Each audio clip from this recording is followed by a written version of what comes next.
What time do do I have 2 hours or 3 hours? You have like 20 minutes. I got 20 minutes. There you go. Okay, I'm going to cut most of the things I'm going to do. Let's just talk about community. So what does it look like once you've made a profession of faith, you become a Christian, you come into the church? Like, how does the church work, and what makes a church different than all the type of community that we have out in the world? So almost every day when I'm like driving to the church, I see a group of men and women who gather at around 7. They've got running gear and they run for, my guess is, a very long time. They're laughing, they're enjoying their time, and they are a community, right? They gather consistently. Tonight you're gonna see a bunch of people fly down to San Francisco and wear Seahawks gear, and they're a community, right? So we see community all over the time. You can't run it. Everyone wants community. The Christian, the non-Christian, whatever religion a person is, everyone wants community. And yet there's something different about community within the church. Or we could say that there should be something different about community in the church. So how do you get various people who, instead of just coalescing around like an affinity, like running or the Seahawks, but how do you get people who are very, very diverse, and how do you actually get them to coalesce within the nature of the church? So let me just introduce you to a few people at my church. So I've got a guy named, these are real people. You don't know who they are, so I would never do this at my church. But so Joseph just became a member of our church.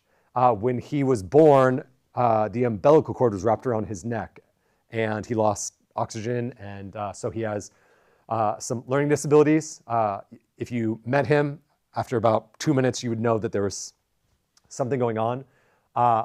If you talk with him for more than 5 minutes, I don't care how great of an extrovert you are, you would be exhausted. He talks fast, he's very excited, but he is a Christian and excited to follow Jesus. He will probably always live with his parents and needs some support. So you've got that person in the church. I also have this guy named Kai. Kai is in the military, he's special forces, and about every 3 months, he does a training exercise. And you never know if he's actually training or if he's in Venezuela. I have no idea. He's the cream of the crop, training to be Delta, which might not mean anything but it means something in American military. But it has he's married, and you can imagine the strain where he's sitting there going, no one understands what it's like to be in such a stressful combat situation consistently. We've got Julie. Julie is divorced. She's got a few kids. She's living with her son, and her son recently got out of jail. And to pay her bills, she doesn't have one job. She doesn't have 2 jobs. She has 3 jobs. One of those jobs is when the Seahawks are playing, she works the event, and so she's gone on Sunday. And she's gone a lot. She wants to connect, but Seattle is really expensive. I know it's expensive here, but the medium house is what would probably be like 1.2 euros is just the average house in Seattle. So it's just very expensive to live in the Seattle area. So she's got to work 3 jobs. And so she's sitting there every week going, does anyone know how hard it is to just make ends meet? And then just one more, Curtis. Curtis works in government near Olympia, where the state capitol is. And our church is majority white. He's black. And recently he was walking from the Capitol just to his car, and someone screamed at him derogatory racial things and called him the N-word. And he's sitting in church going, no one understands what it's like to be a black man in America. Okay, so, and I've got a 85-year-old who just is in a retirement home and has dementia and needs a lot of care. And her kids are not in the picture and just kind of send money. So how do you do community when you have a group of people as diverse as that? Like the Seahawks is not going to work, right? Running is not going to work. Just some affinity is not going to work. So how do you get a bunch of people to come in and actually care for each other? Okay, so there's 2 ways. 2 ways to do this. Sometimes when we think about the church, I'll just call it comfort-based commitments, because everyone wants a commitment, everyone wants a community, And so the first way we do this is sort of a comfort-based. So someone comes in and says, I need a lot of help. I'm a single mom and my kids are driving me nuts and they need some good religious education. So I'm gonna come into this church and I'm going to figure out, can they support and help me with my kids? Or I'm lonely and so I need friendship, so I'm gonna come in. And so what we do is we come in and we go, will they meet my needs? Will this church give me the very things that I want? And we can think of it almost like contractually. So to the extent that the church is meeting my needs, I'm going to be committed. But the moment they're not meeting my needs, or the moment I'm not getting what I want out of this church, my commitment begins to wane and I go, well, I'm going to maybe commit somewhere else. So you walk in and you're like, oh, I really like the music, and then a new worship leader comes and you're like, I don't like the music, and your friend tells you about the music at this other church and you're like, oh, well, I'm here for the music. My commitment is about this feeling that I'm getting on Sunday, so I'm going to now kind of change my commitment. So there's nothing wrong with, we could call comfort-based commitments. We do this all the time, right? We just slowly kind of become more and more committed to something. So I hate fads. I'm like allergic to them. And so for about 7 years, I was like, I don't believe in the iPhone. I don't believe in Apple. I don't think it's going to be a thing. And so I just refused to get it. I was like, I'm going to get a flip phone. No one's going to have a smartphone. This is not the future. I don't believe it. And I was, as you know, wrong. And so, but I have an iPhone and I have a Mac computer. So how did that happen? Well, my PC, my Dell, broke. And I looked around and I was like, what are my options? So I started doing research. I started talking to people and I was like, hey, what do you think of your Mac? And then I started seeing more people had Macs. And then all of a sudden I was like, okay, I'm gonna buy a Mac. So I bought a Mac and I started doing it. I'm like, this is really user-friendly. This makes sense to me. And then I go to a coffee shop and all the Mac people kind of, you just tell, you're like, oh, you're a Mac guy. And now I've got a community of oh, we're all Mac people. And then all of a sudden, I'm like a salesman for Mac. I just go around and I'm like, Matt, you have a Dell. This is so weird. Just join the club, all right? Convert. Just do it, right? So that's how a lot of things happen, right? You put your toe in and you're like, oh, do I like this? And then slowly you become immersed and then you're like, okay, I'm all in. And when it comes to community within the church, sometimes that's how we approach the church. We kind of dip our toe in, we start, we get deeper and deeper, and Lord willing, some point you're like, yes, these are my people, even if I don't love the songs, even if I don't love everything about it, these are my people, and I'm fully and finally committed. And yet, there's another way to think about this, and we can just call it, let's call it calling-based commitment. So it's really interesting, and kind of the paradigm for this is marriage. Or it's the easiest one to think through. So let's just say hypothetical. So I've been married. This summer it'll be 19 years. I've been together for 22 years. So let's just say my wife and I have 50 years. I'd say that's a pretty good, we'll say 50 years. Any guesses on how long my wife and I dated or courted or whatever is appropriate in this context? How long were my wife and I together before we got married? Any guesses? 3 months. Gosh, no. Okay, 2 years, okay. Okay. Was that your story? No. Okay, so 2 years, I don't know, maybe that's typical or whatever. We were together dating for 2 years, and then we got married. So in the scale of our relationship, I made a commitment to my wife that's actually relatively short. I made an upfront commitment that's gonna have 50 years of implication. So I made a huge commitment, right? I stood in front of people, there was a community, I said my vows, and richer or poor, for better or for worse, right? I said if you get Alzheimer's, which genetically I'm actually the one who's gonna get Alzheimer's, if anything, since my mom's getting it and my grandparents got it. So in the midst of all the things that could happen, we made this huge commitment and then said, okay, now having made that commitment, we're gonna figure out how to obey and fulfill this commitment, okay? That's very different than this comfort, right? Because this is huge commitment up front, I'm gonna marry you, even though there's just so much I don't know about.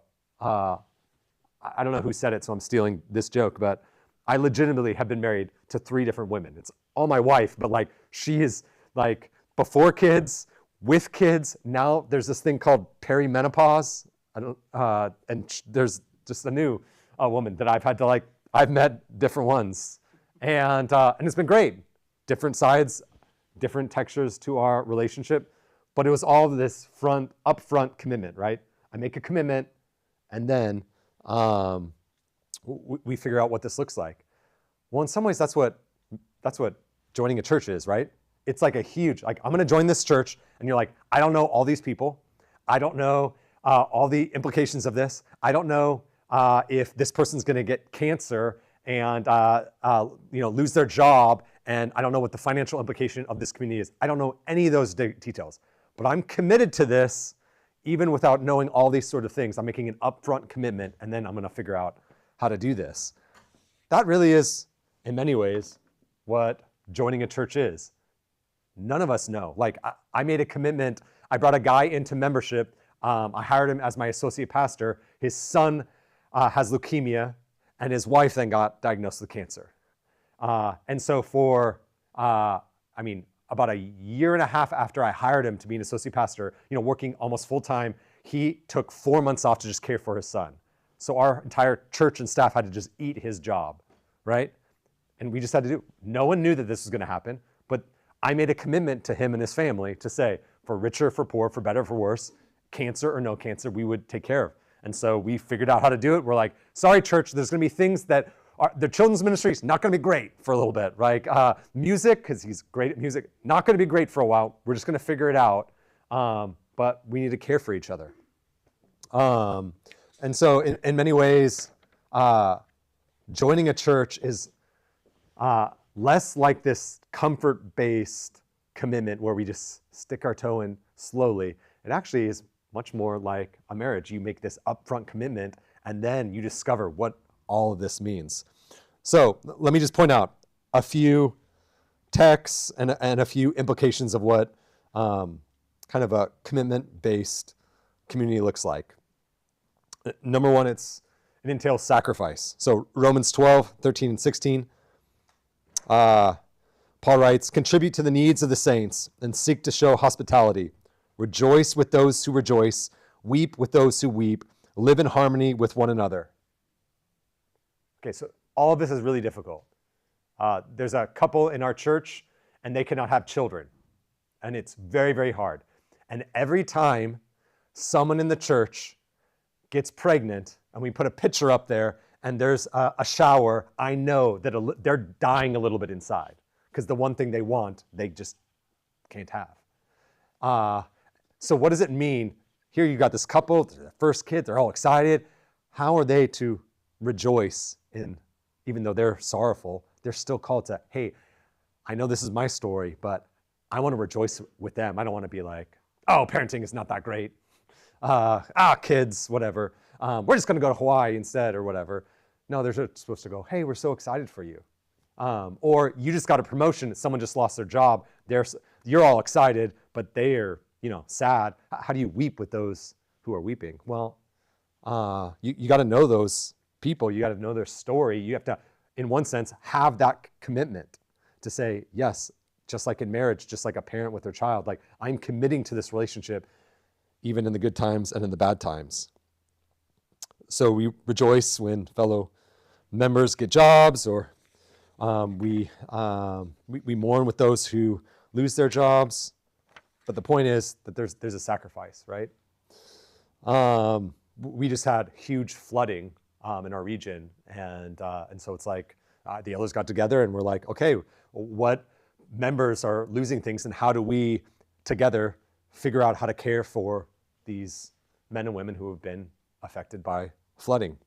Luckily, for the most part, no one in our church, right, really had any huge, but our community was really hit by it.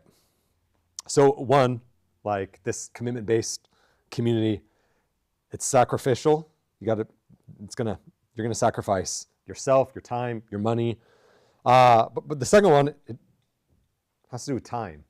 So you got to put the time in. So Hebrews 10:25 tells us that the Christian life is, quote, this is the author saying, do not neglect to meet together, as is the habit of some, but encouraging one another, and all the more as you see the day drawing near. So in the context of Hebrews, people stopped gathering together because if you gathered together, you could lose your job because of external persecution. So that's one. Not every culture is like that.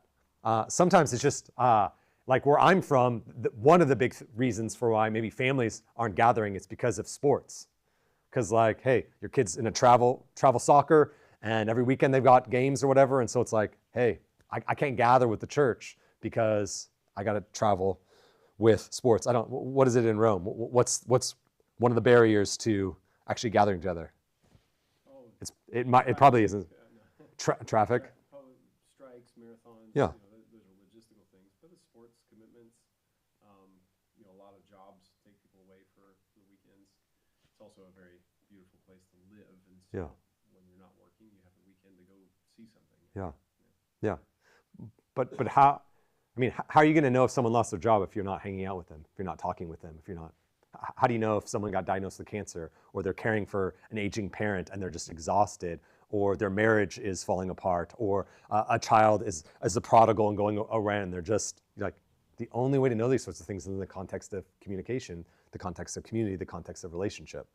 And so you just have to put that time in and proximity. I always tell my church this because, from Seattle to Tacoma and all these regions, it's, what is it? Probably with Bellevue, probably 3-4 million. So it's a bigger area. And when people move and they go, okay, it's cheaper for me to buy a house or rent a house about an hour away, which is totally true. And it's legitimate. And sometimes you have to do that. I always just say, you're probably going to have to find a church out that way, because how are we going to do life together? Some people do it really, really well. We have a couple who live like 45 minutes from the church. That their kids are grown and they're driving all the time. They're amazing at doing it. But for the most part, just those running into people, like proximity really does matter. And it really helps to foster relationships. So time, it's a commitment to encourage one another. So if you just kind of keep reading that Hebrews 10 chapter, right before this, the author says to consider how to stir one another up towards love and good deeds. In many ways, a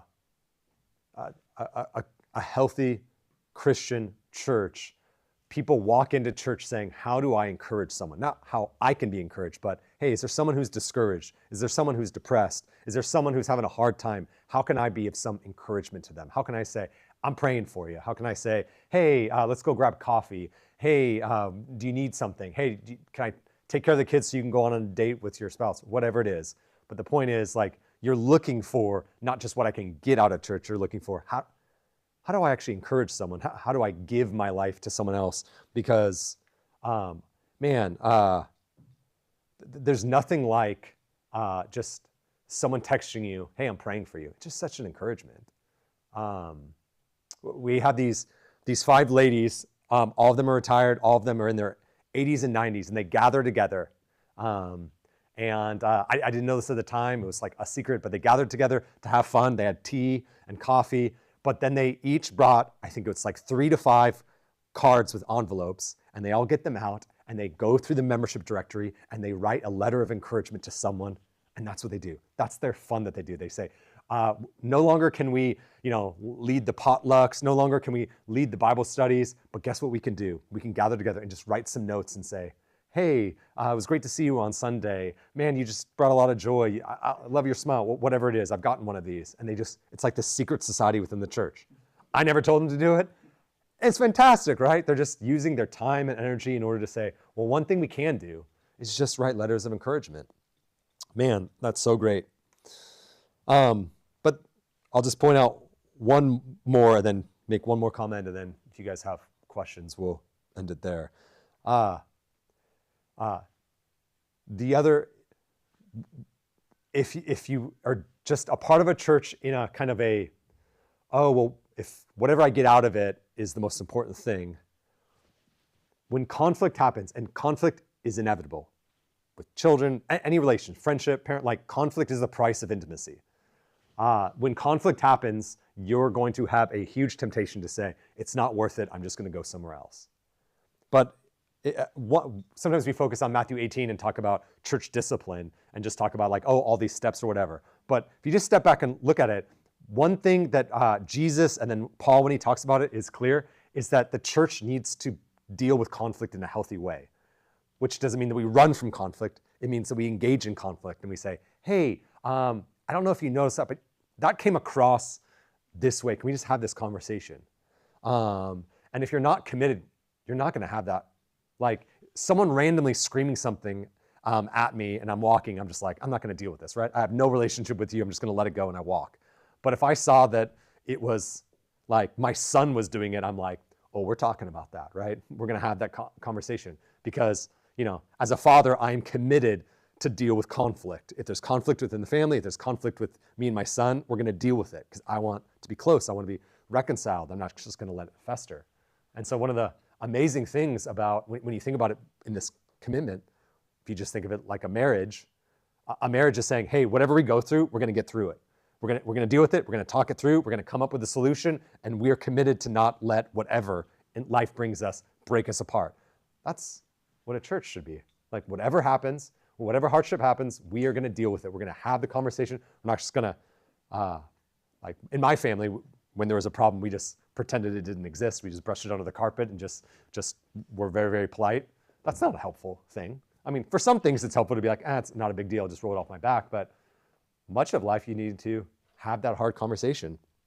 And if you don't have some formal commitment, if you haven't kind of, in one sense, gone all in saying, okay, I'm going to make this formal commitment to these people, it's so much easier when the conflicts come to just say, it's just not worth it.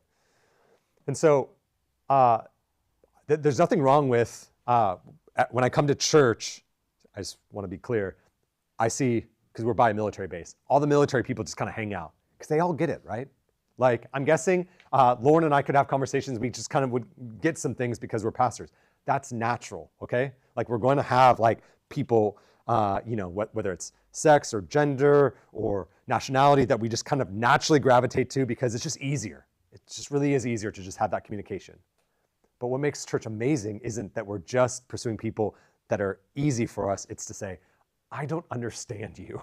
Like, it doesn't make sense. Like, I would do something so different than like, I like lists, I like productivity or whatever. And when someone's like super relational, I'm like, I don't understand you. You're getting nothing done. This is just such a waste of time. My favorite quote is, if you're late to a meeting, you're not respecting me, you're not respecting yourself, and you don't respect time. Now, I realize I'm the weirdo one. Most of the world is like, that's ridiculous. And I have to remind myself constantly, and those people are like, oh, life is about relationships, not about, accomplishing a task.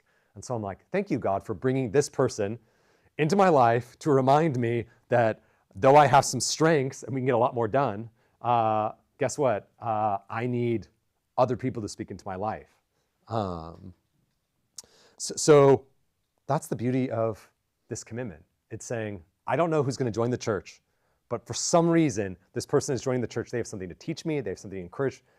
It's not what I'm getting out of it. It's what I can invest in them, how I can help them, and how we together as a community can think through how we live on mission to make disciples of all nations. So that's the beauty of community. I started off saying, like, we have community all over the place. You've got music community. You've got running communities. You've got sport community. You've got all these sorts of communities that come. But really what makes the church unique is that actually the thing that binds us together is Jesus Christ. It's this supernatural, like all of us have been changed. We've all had this new heart, and now we want to see, having been changed, hey, we're not going to let all these other things get in the way of the thing that actually binds us together. We're going to fight as a family to move forward because at the end of the day, it's not the Seahawks that bind Matt and I together, because I don't think anyone else cares about that. It's actually Jesus Christ. So, have you guys experienced this here? I'm done because Sunday is a-coming. But yeah, how have you seen this in your church?